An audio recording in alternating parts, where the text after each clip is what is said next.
the issue that I have with Big Ben less so is his play, and more so just that it doesn't feel like he cares. It doesn't feel like he cares about anything going on right now. He's just like along for the ride, and that's that.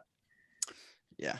And with the reports coming out like last week saying that this is going to be his last season in Pittsburgh, did you guys kind of get the feeling that that didn't mean retirement, that meant strictly just Pittsburgh? Because I think I'm sensing a Phillip Rivers to Indianapolis sort of situation coming out of Big Ben right now. I could kind of see that, honestly. And as far as like his play goes, I mean, he's not, I wouldn't even say he's like a bottom of the barrel quarterback right now. No. The biggest thing right now is just the lack of consistency. Like I was looking at some stats earlier, and he's third in the league in completions of 40 plus yards, but he's also 29th in the league in yards per attempt at 6.6. Yeah. So that just goes to show the lack of consistency. Like he's completing a ton of balls downfield, but he's not doing it often enough to have a high yards per attempt. So I don't know. Again, I'm going to go off topic here. But a completion percentage should not be used as an accuracy stat. I think it should be like, you can look at it and be like, oh, but that shouldn't be your sole basis with completion percentage. Like you should be looking, because like you said, it depends on the throws. It depends, like with Sam Bradford has the highest completion percentage in a season ever, I think, with that 1 year at the Vikings in 2017 or something. Yeah. Nobody's like, I think it got broken by someone. I think Drew Brees broke it the next year. Okay. Yeah. So yeah, Drew Brees, there's a reason. Now, if you look at the top 10 like seasons with the highest completion percentage, Drew Brees is on there like 8 times. Yeah. There's that's when you could look at that stat and be like, holy shit. Okay. Drew Brees is like probably the most accurate quarterback of all time. But like, you need to look at more of like, if you're going to use completion percentage to argue accuracy with me, because people have done this before and it pisses me off. You better have some other stats to go with it, because that's basically just like being like, well, he threw the most yards, so he probably has the strongest arm. It's like, no, that's not exactly how that works. I think they should break it down by yardage. So have like 3 different categories of completion percentage, have deep completion percentage where it's like 40 plus yards, and then have one that's maybe 20 to 39 yards, and then shorter than that. It sounds dumb to say it, but almost like Madden in a way, where they have like honestly deep accuracy, mid accuracy, and then short. Like I feel like that's kind of how you got to look at it, because Drew Brees, yes, has many of the best seasons as far as completion percentage goes, but obviously not known to be a guy to launch the ball downfield or anything like that. We're talking mostly short to mid throughout the entirety of his career. So I'm gonna pose something for you, and then I'm gonna go plug my charger in for my laptop. Okay. Envision this. Okay. The 2022 quarterback class, not the strongest, probably the weakest it's been in years. Okay. The Denver Broncos are in need of a quarterback, but they don't necessarily want to draft one this year because of how bad it is. Oh man. Big Ben Roethlisberger as a 1-year rental. No. Does that get the Denver Broncos maybe not over the hump? I don't think they're a Super Bowl roster. Yeah. That get them over the hump of getting into the playoffs? No. Yeah. I think that's a Band-Aid.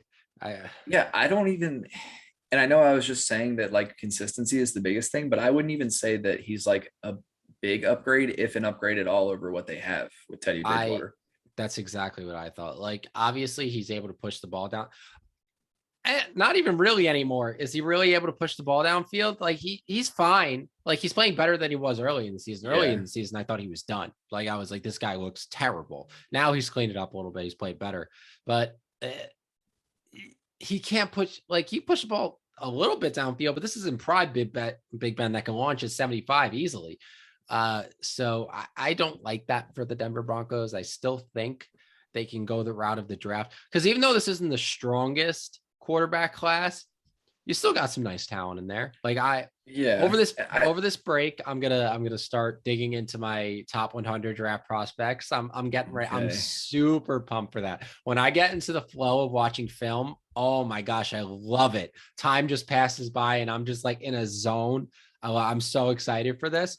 But yeah, I think they could get a decent, keep Teddy Bridgewater for another year, get some talent in the draft, and then go in there. Even beyond just this draft class, I think that there's going to be a lot better free agents that they could go for than Big Ben. Yeah.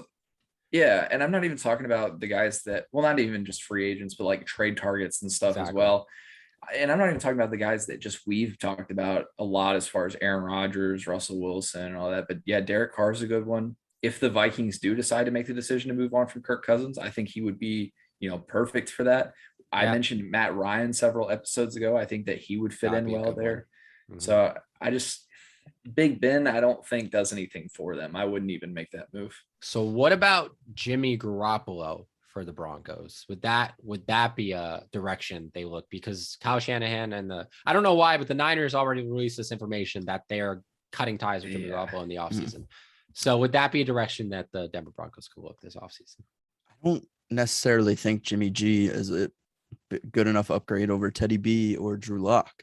Whereas like Big Ben Roethlisberger, he's been there before. He's been in championship teams. He knows the drill. He might not have Jimmy has too. Jimmy was on the Patriots. He led the Niners to the Super Bowl not too long ago. He wasn't that guy that, like he wasn't the star of that team. It was their run game. It was their defense. But I'll pose this to you. Big Ben's first Super Bowl, he was not the star of that. He was very much just a game manager. True. Yeah. True. But I feel like he's developed into one of top 20 quarterback all time, I'd say. He is in that. I honestly think you could make the discussion for top 10 all time. Like you can make that argument. I wouldn't. He's definitely up there. I feel like people, because of where he's at now, aren't giving him the credit that he deserves. Mm-hmm. People that have been fans and aren't just these casual fans that, watch a game here and there, know what Big Ben has done throughout his career. Obviously, he's not that guy anymore. But my biggest thing, I think, right now for the Broncos is that they need a leader.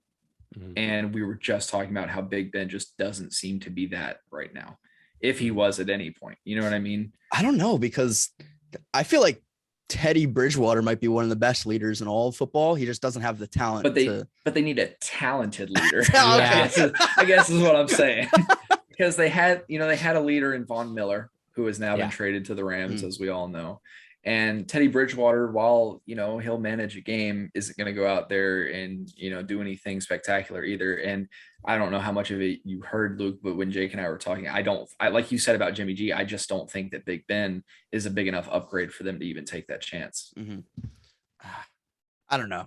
I think it's going to be interesting. I definitely think Big Ben is going to come back next year. I don't think, and he's just not the type of person to, just sit out and say, okay, this is my career. I think he's going to fight till, he breaks all his bones in his body, because that's the type of player that he is. I'm going to pose a question to you guys. Mm-hmm. What about the team? I don't know if you guys have seen the 2004 NFL draft and how things, that like documentary, that little 20-minute YouTube video that like how things would have shaken out. So Chargers took Eli. Okay. The Giants were the next pick. Mm-hmm. The Giants, if they didn't get Eli, wanted Big Ben next. Okay. They took Phillip Rivers to be able to trade them to trade him to the Chargers. So do you think maybe we run it a little back, and Big Ben, like they flashed to Big Ben when he thinks he's going to the Giants, and he gets really excited. He's like, oh, do we think like Big Ben maybe runs it back a little bit and sees himself in Big Blue next year? See, here's my thought process. I was going to say this just before you said that, and it kind of ties in. Yeah. I'm thinking Russell Wilson to the Giants, and then Big Ben is your gap year guy in Seattle. Yeah. Which I think would be more likely, honestly. You could see the look in his eye. You thought about it for a second. It's like, I'm already going through enough right now. I will say this. If Russell Wilson is going anywhere, I would love for it to be to the Giants, because at least I can go see him play, because I live in New York. So that honestly, and my stepdad's a big Giants fan. So that honestly would not be the worst case scenario. Like if there is a New York team that I do root for, it is the Giants. So I wouldn't be totally opposed to that. If Russell had to go anywhere, I would actually think the Giants would be pretty high up on my list of places that would be okay with him going. Big Ben, I don't want him. I don't want him in Seattle.